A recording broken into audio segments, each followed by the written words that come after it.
Kejaksaan Negeri menetapkan mantan bendahara PT Tanjung Pinang Makmur Bersama, perusahaan BUMD Kota Tanjung Pinang, dia sebagai tersangka kasus dugaan korupsi penyalahgunaan kewenangan pengelolaan anggaran 2017-2019 hasil penyelidikan tim Kejari. Sedikitnya 500 juta rupiah kerugian negara tergerus. Mantan Kepala Bagian Keuangan BUMD PT TMB Tanjung Pinang DWN ditetapkan tersangka dalam kasus dugaan penyalahgunaan kewenangan dalam pengelolaan anggaran badan usaha milik daerah PT Tanjung Pinang Makmur Bersama tahun 2017 sampai 2019. Modus pelaku semasa menjabat dengan memberikan pinjaman uang perusahaan kepada karyawan dan direksi BUMD tidak mengikuti prosedur. Padahal aturan di BUMD bagi direksi dan karyawan yang melakukan peminjaman harus dikembalikan dalam waktu 1 tahun dan meminjam tidak boleh lebih dari 1 bulan gaji pokok. Kasih Intel Kejari Tanjung Pinang Bambang Heri Purwanto memaparkan, penetapan tersangka DWN ini setelah tim penyidik jaksa melakukan gelar perkara dan didapati hasil bahwa pelaku aktor utama yang mempertanggungjawabkan kasus tersebut hingga mengakibatkan kerugian negara ratusan juta rupiah.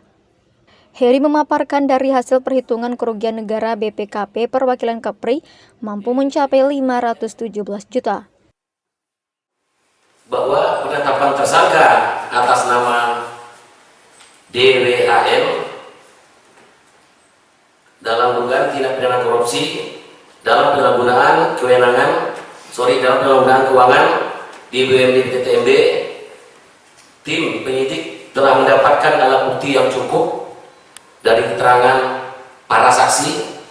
Para saksi lebih kurang sekitar 20 orang yang telah dilakukan pemeriksaan dan mintai keterangan bahwa hasil perhitungan kerugian negara yang dilakukan oleh BPKP,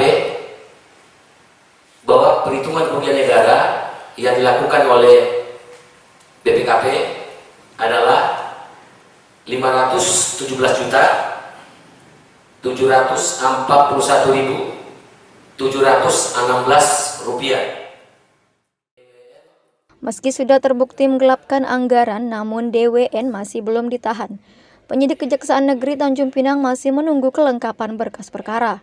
Heri menyebutkan bukan tidak mungkin dalam kasus ini akan ada tersangka lainnya yang terlibat dalam kasus tersebut, karena seperti diketahui dugaan kasus korupsi jarang terdapat kasus tunggal. Atas perbuatannya tersangka DWN disangkakan melanggar pasal 2 Junto, pasal 3 Undang-Undang tentang Tindak Pidana Korupsi, Junto pasal 8 Junto 64 KUHP. Zuprianto melaporkan dari Tanjung Pinang.